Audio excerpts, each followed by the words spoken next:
દિશા આઈ cap હતી, વિદ્યુત ક્ષેત્ર કઈ દિશામાં છે આપણી પાસે જે કેપ છે, તો આપણે ચુંબકીય ક્ષેત્ર શોધવાનું કઈ દિશા થાય.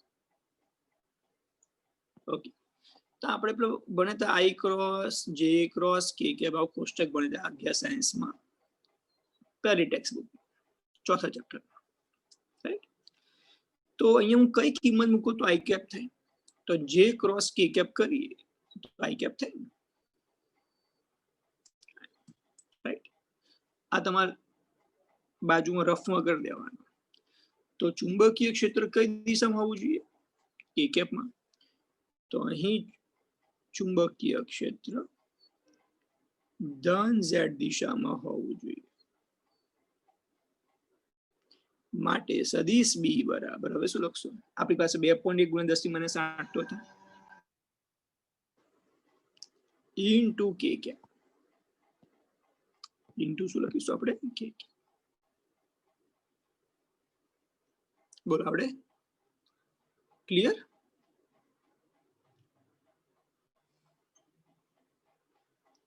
બોલો 8.2 આવડે ને? ઓકે, હવે જોઈએ આપણે સ્વાધ્યાયનો પોઈન્ટ. ધ્યાન રાખજો.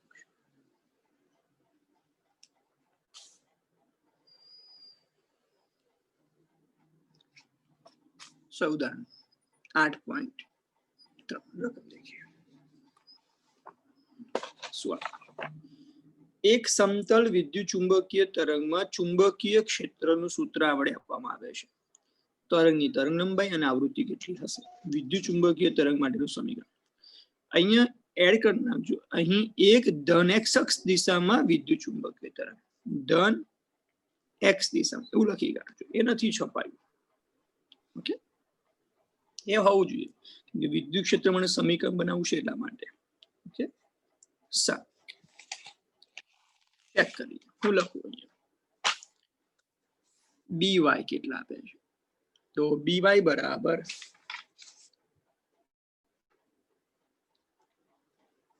2 ગુણ્યા 10 - 7 સાइन 0.5 ગુણ્યા 10 - 3 x પ્લસ 1.5 ગુણ્યા 10 - 11 ઇન્ટુ ટી. ઓકે, ટેસ્લા એટલે કે ચુંબકીય ક્ષેત્ર વાય દિશામાં છે. આપણે લખાઈએ B0 sin પહેલું kx પ્લસ ઓમેગા ટી સાથે સરખાવતા. તો પહેલું તો B0 કેટલા થશે? 1 ગુણ્યા 10 - 7. k કેટલા થશે? 0.5 ગુણ્યા 10 - 3. ઓમેગા કેટલા થશે?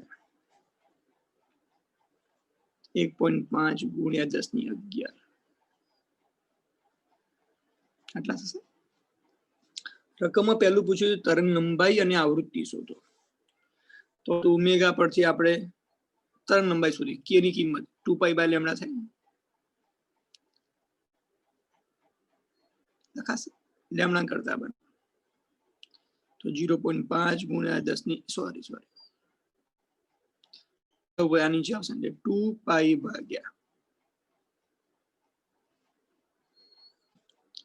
પાઈ ની કિંમત 3.14 મૂકશો, આના પરથી લેમ્ડા મળશે મીટર. ઓકે, હવે ઓમેગા માટે તો ઓમેગા આટલા છે, ઓમેગા ની જગ્યાએ શું લખશો? 2πf લખશો. તો f બરાબર 1.5 ગુણ્યા 10 - 11, 2π નીચે આવશે 1.5 ગુણ્યા 10 - 11, પાઈ ની કિંમત 3.14. આના પરથી પણ f મળશે, રાઈટ.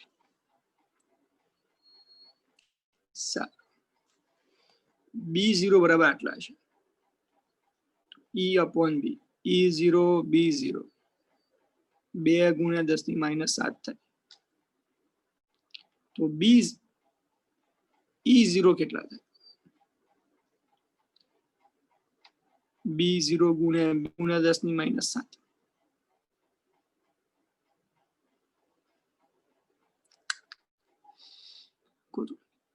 E upon B બરાબર સૂત્ર C થાય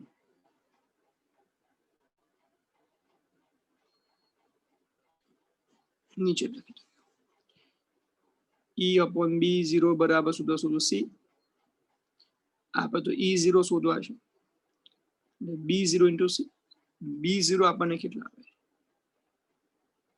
C ની કિંમત 7 3 દુ 6 થાય 8 માંથી 7 જાય એટલે 1 વધે 60 વોલ્ટ પ્રતિ મિનિટ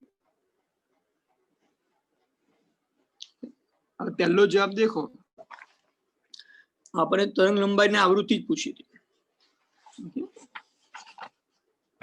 ओके आपने शू पूछी तरंग लंबाई ने आवृत्ति ने आपणे शोधी काढ्યું E0 पर शोधी काढे હવે બીજા માટે देखो विद्युत क्षेत्र माटेનું समीकरण शोधो ओके तो विद्युत क्षेत्र माटे शोधो तो પેલા પ્રસરણની દિશા શોધી विद्युत क्षेत्र કઈ દિશામાં જાય તો પ્રસરણની દિશા કયા સૂત્ર અનુસાર મળે આપણને E क्रॉस B अनुसार प्रश्न में लखाव्યું I कैप માં છે E આપણે શોધવાનું જે શોધવાનું કૌંસ કરી દેવાનો B J कैप માં છે ઓકે કોષ્ટક આપણે હમણાં ભણ્યા અહીં કઈ કિંમત મૂકીશ તો I कैप થાય અહીં K कैप મૂકું તો K क्रॉस J कैप શું I कैप થશે ચેક કરીએ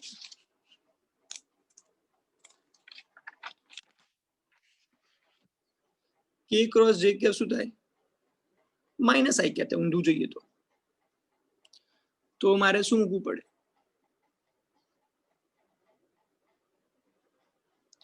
माइनस K कैप મૂકવા પડે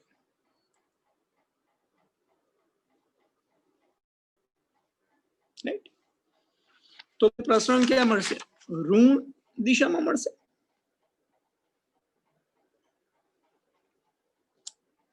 તો એ શું માઇનસ K तो अहीं विद्युत क्षेत्र कई दिशा में ऋण में भूल करी थोड़ी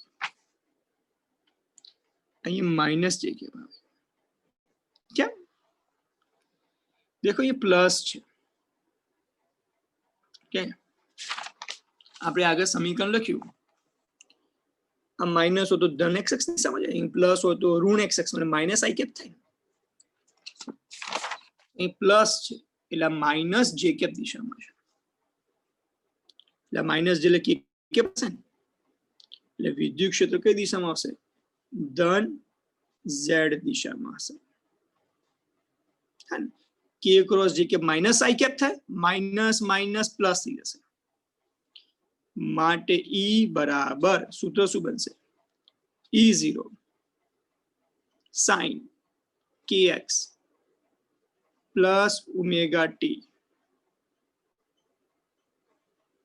के क्या घटक लखो तो EZ E0 sin kx plus omega T E0 આપણે શોધ્યા કેટલા है 60 sin આ પદ k ની કિંમત 0.5 ગુણ્યા 10 ની 3x ओमेगा ની કિંમત 1.5 ગુણ્યા 10 ની 11 into t આ ઘટક સોલ્વ અને આ સદિશ તરીકે બોલ આવડે બધાને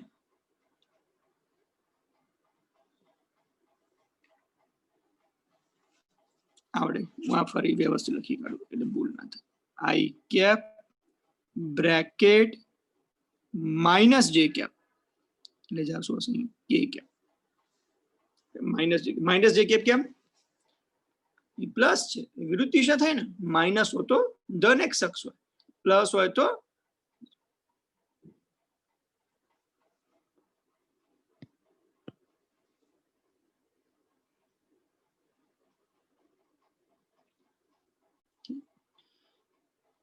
આ પ્લસ હોય તો યાદ છે ને આપણે ચેપ્ટર 15 માં ભણ્યા હતા ને પ્રશ્ન અંદર કે ધન x અક્ષ માં જતું તો માઈનસ લખતા ઋણ x અક્ષ માં આવતું શું લખતા પ્લસ kx લખતા એટલે પ્લસ શું બતાવે છે ધન z જ બતાવે છે એટલે માઈનસ z ई तो के છે કે ક્રોસ જે કે માઇનસ આઈ કેપ થાય એટલે માઇનસ માઇનસ પ્લસ રેડી ને ઉદાહરણ નંબર देखो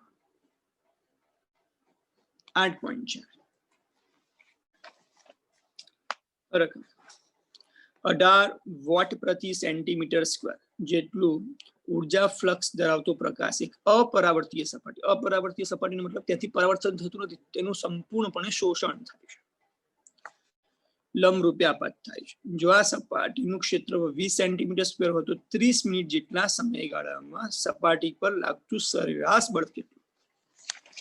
તો તમને રકમમાં આપ્યું છે તીવ્રતા. કેવી રીતે તીવ્રતા? વોટ પ્રતિ સેન્ટીમીટર. તો તીવ્રતાનું સૂત્ર યાદ કરો, પી અપોન એ. તો પી ને મપાય વોટમાં, ક્ષેત્રફળ ને મપાય મીટર સ્ક્વેરમાં. અહીંયા સેન્ટીમીટર છે, વોટ પ્રતિ સેન્ટીમીટર. તીવ્રતા તમને આપી છે. જેટલું ઊર્જાનું શોષણ કરાવતો અપરાવર્તીય સપાટી પર લંબરૂપે આપાત થાય છે. ક્ષેત્રફળ 20 સેન્ટીમીટર સ્ક્વેર. તો અહીંયા પર સેન્ટીમીટર મીટરમાં ફેરવવાની જરૂર નથી. લાગતો સમય 30 મિનિટ છે. મિનિટને સેકન્ડમાં ફેરવો ગુણ્યા 60 એટલે 1800 સેકન્ડ. તો લાગતું સરેરાશ બળ કેટલું હશે તે શોધવાનું છે. તો એ લખીએ પહેલા તો સપાટી પરની સરેરાશ તીવ્રતા શું થાય? તો સૂત્ર આપણે ભણે u upon a into t. તો u શું થાય? I a into t. નામ આપી દે. ઓકે, અહીં સપાટી પર ઊર્જાનું સંપૂર્ણપણે શોષણ થતું હોવાથી તો સપાટી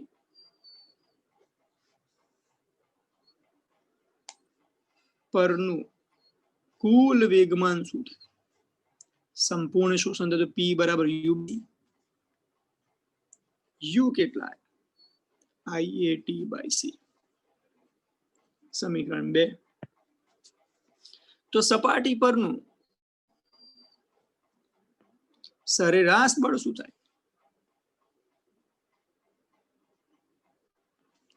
સરેરાશ F બરાબર P by T થાય. P ની કિંમત આપણે લખી શોધી IAT by c upon T. આ TT જશે તો F બરાબર IA by c. I તો આપણી પાસે છે કેટલા છે? આપણી પાસે 18, ક્ષેત્રફળ 20 અને 1800 સેકન્ડ. તો આપણને F મળી જશે.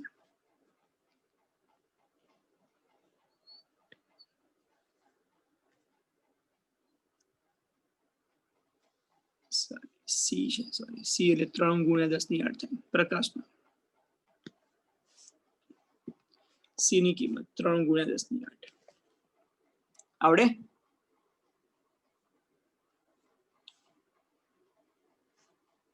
આવડે બધાને?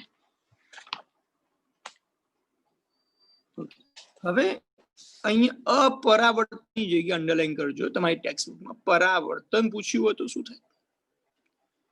તો અહીંયા શું લખો? 2u by c લખવા પડે છે. આ વેગમાન લખ્યું સૂત્રમાં, અહીં શું 2u by c આવે. ક્લિયર ને? ઓકે,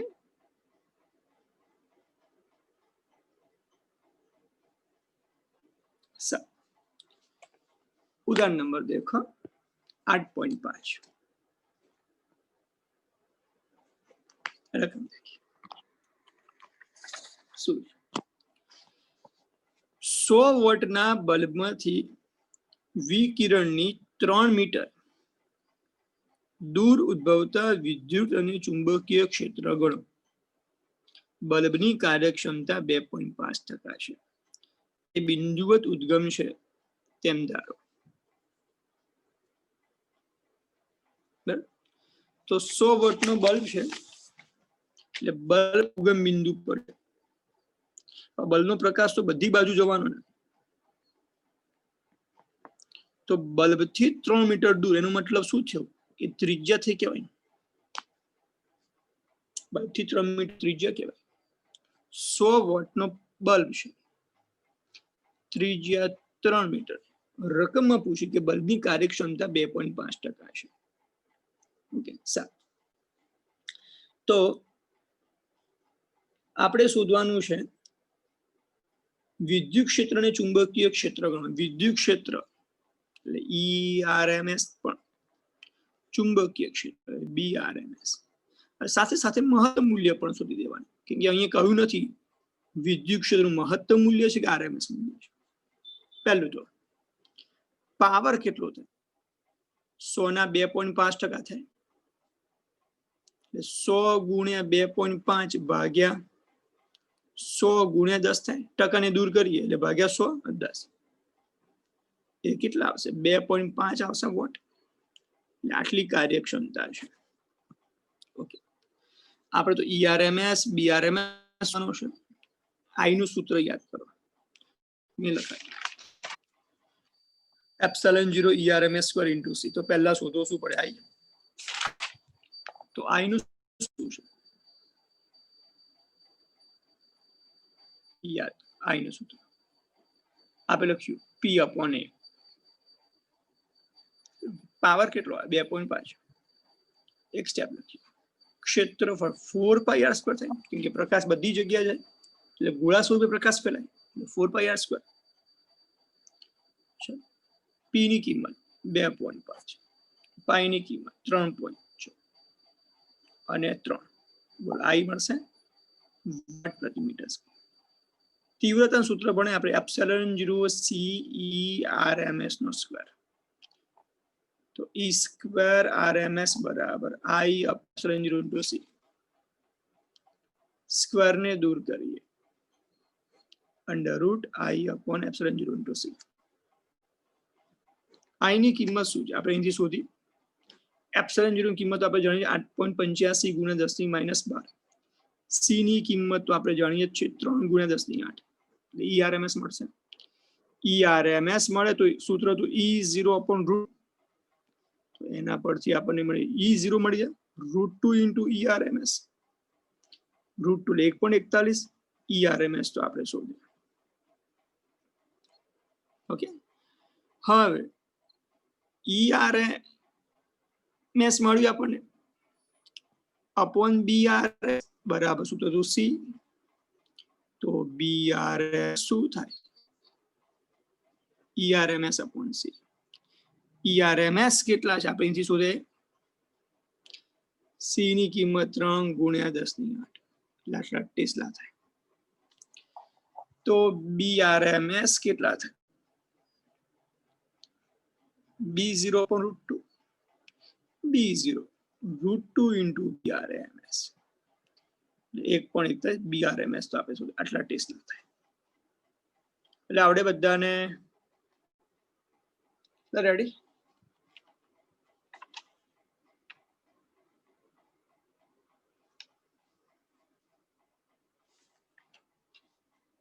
તૈયાર? ઓકે, એક આ શબ્દ ગુજરાતી યાદ રાખજો, જયાવર્તી. સાઈન વિધેય છે ને ઇંગ્લિશ શબ્દ છે, સાઈન વિધેયનું ગુજરાતી શબ્દ શું થાય જયાવર્તી. ઓકે, સાઈન વિધેયનું ગુજરાતી શું થાય જયાવર્તી. ઓકે, સાઇનુસોઇડિયલ કે ઇંગ્લિશમાં એને કહેવાય.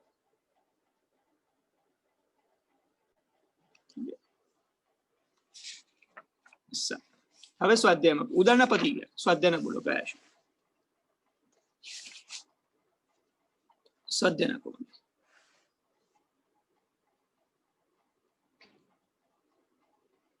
8.3 થી 9. ઓકે, પહેલો ક્વેશ્ચન. 10 થી -10 મીટર તરંગ લંબાઈ ધરાવતા એક્સરે તરંગો, 6800 લંબાઈ ધરાવતા રાતા પ્રકાશ અને 500 મીટર તરંગ લંબાઈ ધરાવતા રેડિયો તરંગો માટે કઈ ભૌતિક રાશિ સમાન છે? આ ત્રણેય તરંગો વિદ્યુત ચુંબકીય તરંગો છે, અને વિદ્યુત ચુંબકીય તરંગો હોય તો એમની ઝડપ સમાન હોય. વિદ્યુત ચુંબકીય તરંગોની ઝડપ કોના બરાબર હોય? પ્રકાશને ઝડપ બરાબર હોય. પ્રકાશની ઝડપ આપણને ખબર છે 3 × 10⁸ મીટર પ્રતિ સેકન્ડ હોય. લખશો જાતે આર્યો? શું લખશો? લખી કાઢો, નોટમાં હું લખાવું. એક્સરે તરંગો, રાતા પ્રકાશ અને રેડિયો તરંગો એ ત્રણેય વિદ્યુત ચુંબકીય તરંગો છે.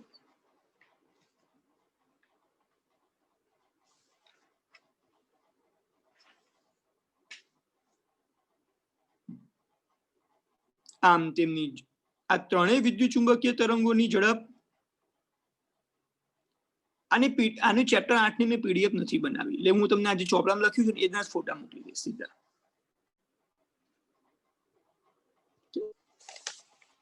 શોર્ટમાં તો લખી દઉં છું,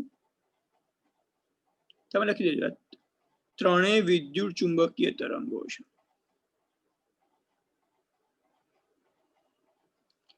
આમ ત્રણેયની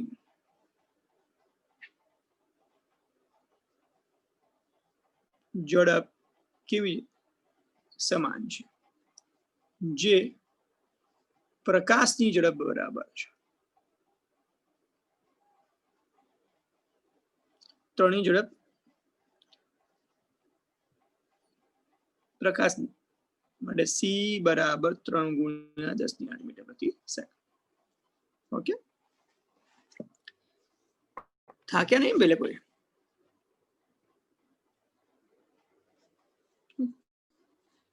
હવે સહેલા છે, બધા તમે જાતે કરી શકશો એ વાત છે. ઓકે, અઘરા નથી. જે અઘરા તમે સમજાવી દીધા બધા. જો બીજો દેખો, એક સમતલ વિદ્યુત ચુંબકીય તરંગ z દિશામાં શૂન્ય અવકાશમાં ગતિ કરે છે. તો વિદ્યુત ક્ષેત્ર અને ચુંબકીય ક્ષેત્ર સદિશો માટે તમે શું કહી શકશો? એટલે z દિશામાં હોય તો વિદ્યુત ક્ષેત્ર x દિશામાં હશે અને ચુંબકીય ક્ષેત્ર y દિશામાં હશે. બંને પરસ્પર લંબ હશે. કહેવાય તો લખવાનું, અહીં વિદ્યુત ચુંબકીય તરંગ z દિશામાં હોવાથી પ્રસરણની દિશા બરાબર E × B અનુસાર વિદ્યુત ક્ષેત્ર અને ચુંબકીય ક્ષેત્રો પરસ્પર લંબ હશે. એટલે કે વિદ્યુત ક્ષેત્ર જો ધન x દિશામાં હશે તો ચુંબકીય ક્ષેત્ર ધન y દિશામાં હશે.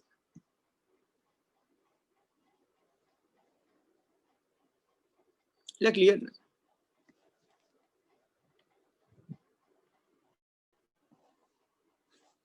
આવડશે ને? તો લખતો કે નહીં આવડે લખવું આખો જવાબ?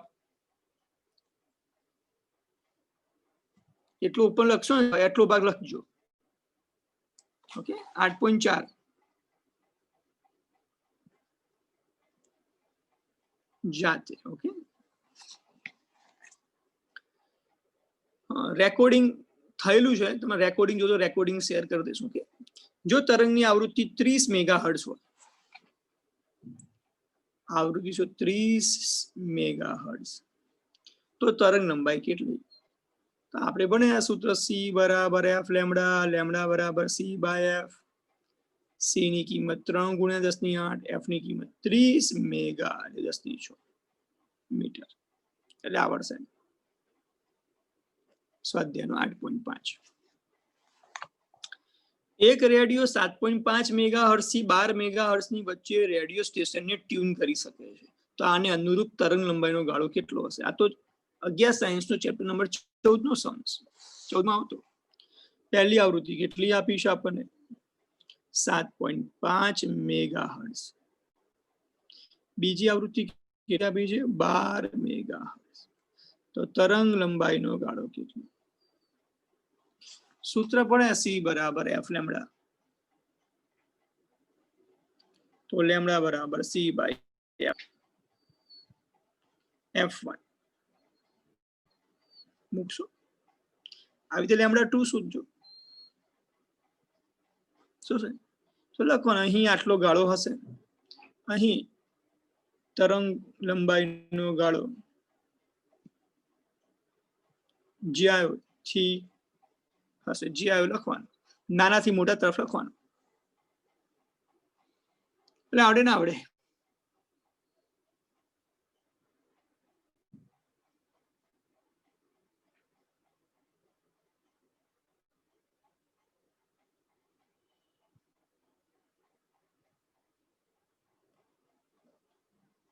ચાલો સ્વાધ્યાયનો 8.6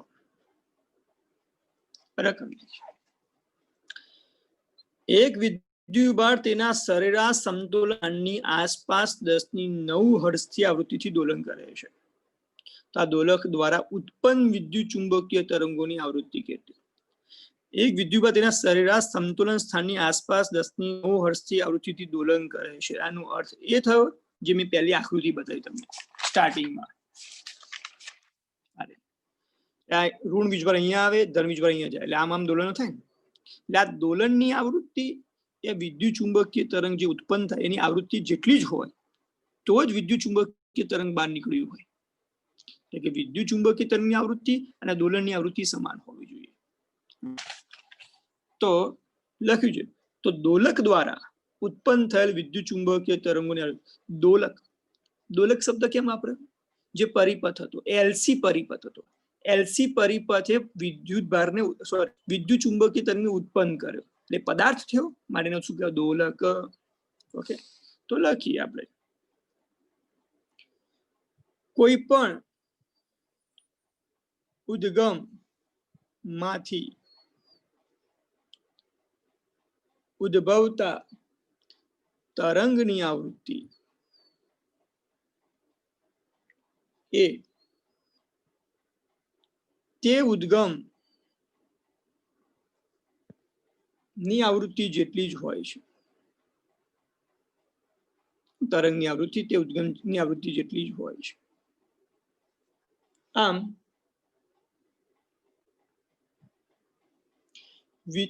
ઉત્પન્ન થયેલા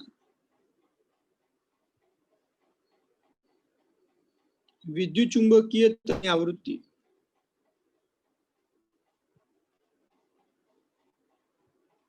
પણ તે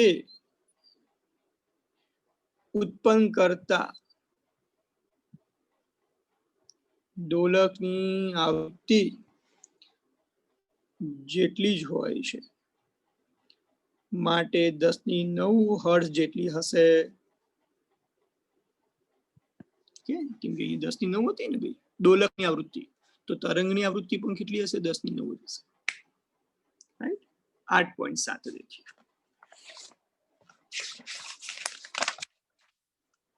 સ્વાધ્યાયનો બસ બે જ સમજો હવે બહુ નથી.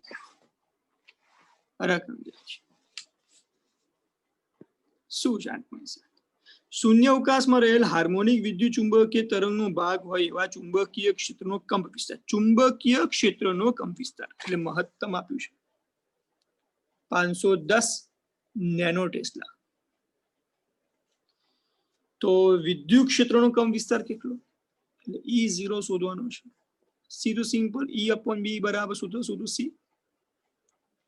E0 ને કરતા બનાવો. C ની કિંમત તો છે જ, B0 પણ આપણી પાસે મળશે. એકમ ખાસ લખજો વોલ્ટ પ્રતિ મીટર. ઓકે, સ્વાધ્યાયનો 8.8 એક વિદ્યુત ચુંબકીય તરંગનો કંપ વિસ્તાર E0 120 ન્યૂટન પ્રતિ કુલમ. આવૃત્તિ એટલે F અહીંયા ન્યુ વડે બતાવ્યું છે, આપણે F જ વડે 50 મેગાહર્ટ્ઝ. તો B0 ઓમેગા K લેમ્ડા શોધો. એટલે E0/B0 બરાબર C. તો આના પરથી B0 મળશે. હા મળશે સર, કેમ કે E0 તો છે. C ની કિંમત 3 × 10 ઓમેગા. ઓમેગા બરાબર સૂત્ર ખબર છે સર 2πf મળશે એકમ રેડિયન પ્રતિ સેકન્ડ. ત્રીજો K. ઓકે, K ની પહેલા આપણે શોધી કાઢી લેમ્ડા. ઓકે, તો લેમ્ડા શોધવા હોય તો C બરાબર સૂત્ર હતું F લેમ્ડા. તો લેમ્ડા બરાબર શું થાય? C/F થાય. C તો જાણીએ છીએ, F આપણી પાસે છે. હવે K મળી જાય. K બરાબર શું થાય? 2π/λ થાય. બધી કિંમત આપી. K નો એકમ શું થાય? રેડિયન પ્રતિ મીટર. કે 2π ને મપાય રેડિયનમાં પ્રતિ મીટર. આ તો ફક્ત મીટર. બોલે 4 મળશે નહીં મળે? બોલા ચારે ચાર મળશે નહીં મળે? ઓકે, હવે ઈ અને બી ના સૂત્રો.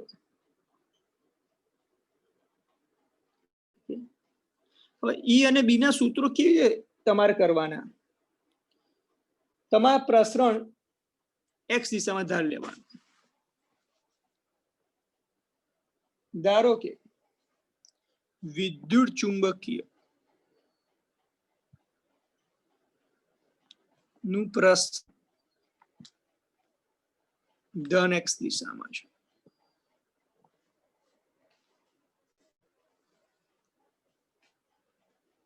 તો વિદ્યુત ક્ષેત્ર ધન વાય દિશા અને ચુંબકીય ક્ષેત્ર ધન ઝેડ દિશામાં હશે. કેમ? જે ક્રોસ કે કેપ આઈ કેપ થઈ જાય. તો તમે વિદ્યુત ક્ષેત્ર શું લખશો? સદિશ E બરાબર શું લખશો? E0 sin kx minus omega T, કેમ કે એક્સ દિશામાં છે. વિદ્યુત ક્ષેત્ર y જે કે E0 છે આપણી પાસે, કે પણ છે, એક્સ એમને ઓમેગા પણ આપણી પાસે. તો ચુંબકીય ક્ષેત્ર શું લખશો? B0 sin kx minus omega T કે કે B0 પણ છે આપણી પાસે, આપણે શોધ્યા જ છે. કે છે, એક્સ છે, ઓમેગા પણ છે. બોલો આપણે બધાને, બોલો આવડે બધાને? હવે નવમો છે એ આપણે જરૂર નથી, પણ દિવાળી પછી કરાવી દઈશ. ચેપ્ટર પૂરું.